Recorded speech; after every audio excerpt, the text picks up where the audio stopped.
disappearance sent shockwaves through her quiet community. Known for her compassion on the job and kindness to neighbors, Leah seemed like the last person anyone would harm. But 2 weeks later, her body was discovered in an unplugged freezer in a storage unit 30 miles away. At first, police suspected a random act of violence. What they didn't expect was that the killer might have attended her last family dinner. It was a chilly Thursday evening in February 2022 when Leah failed to show up for her night shift at St. Anne's Regional Hospital. Her co-workers called, texted, and eventually notified her sister, Amanda, who lived nearby. By morning, Leah's car was still in her driveway, her purse still inside, but Leah was nowhere to be found. Detectives combed through local surveillance footage, but there was no sign of forced entry, no signs of struggle. Her phone last pinged a mile from her home at 9:47 p.m. And then, silence. Police suspected an abduction. Possibly a break-in gone wrong. But there were no witnesses, no screams, no signs of a break-in.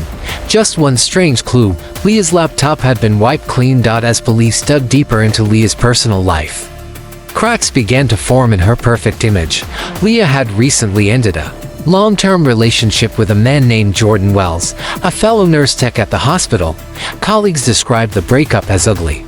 Jordan had allegedly shown up at her apartment uninvited several times, once slashing her car tires. But Leah never filed a restraining order. She didn't want to ruin his career. Then came a second bombshell.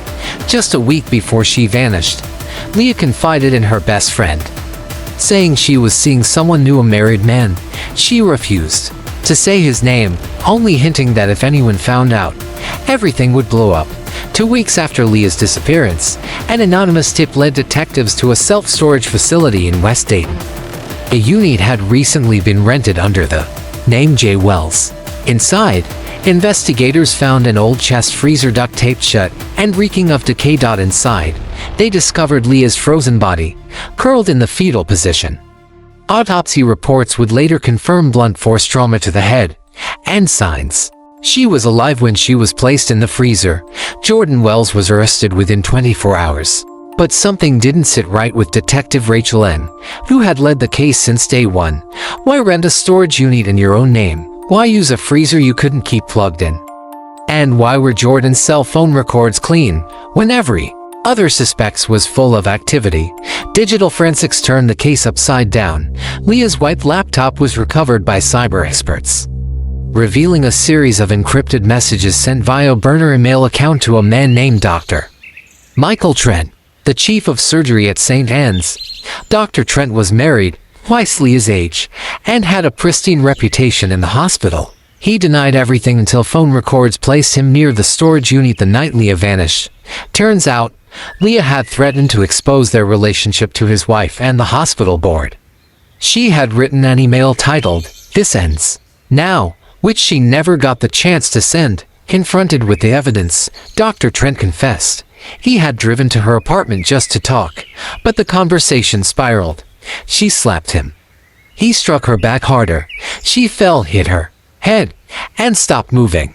Panicked, he loaded her into his car and stashed her body in a freezer from his hunting cabin. To frame Jordan, he opened a storage unit in his name, knowing the police would find it. A trusted doctor, a silenced whistleblower, and a plan so cold it took weeks to thaw the truth. In the end, Dr. Trent was sentenced to life without parole. Jordan Wells was exonerated after 6 weeks in holding, his reputation forever scarred. Leah's family continues to advocate for workplace protections and domestic violence awareness, because behind every smiling face sometimes lies a chilling secret.